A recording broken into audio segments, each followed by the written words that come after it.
that is not a threat to make the NCAA tournament. They could be knocked out. But because they were in a locker room and because there was contact tracing, a team that was in the NCAA tournament could be deemed ineligible because they have too many guys test positive. Those are the things that you've got to think about. But ultimately, here's ultimately what I think is going to happen. Most teams will play in their conference tournament. I don't think a lot of teams are going to sit out.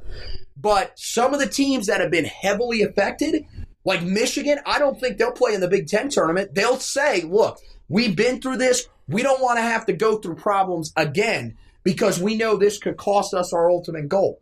And my thing is if they choose to make that decision, you should not be mad at them if they choose to make that decision in this environment that we're in right now. If, later on down the line, if they want to keep doing that in future years, after this is behind us for the most part, then you can complain. But with everything that's going on with COVID-19, it's understandable.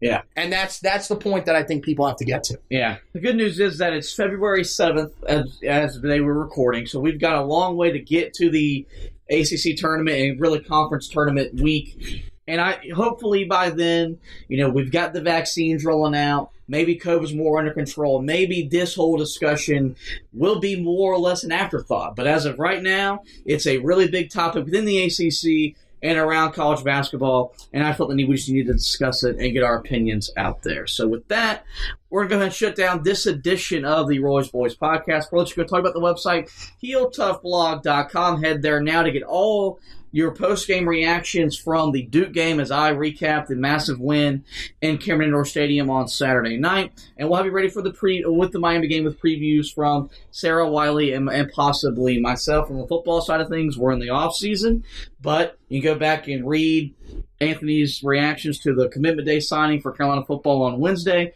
And also, we got some great NFL draft stuff coming for you guys. You can find all that great content on HeelToughBlog.com. And last, we encourage you guys to rate, review, and subscribe to the podcast. You can find us on every major podcasting platform, most notably Spreaker, iTunes, iHeartRadio, Spotify, TuneIn, Google Podcasts. Give us a like, review me and Anthony as the host. But most importantly, I want you guys to subscribe. That way you get every podcast in your podcast feed. Well, with that, I think Anthony takes some out of Super Bowl Sunday to talk a little Carolina basketball. Well, thank you guys for listening, and as always, go Tar Heels.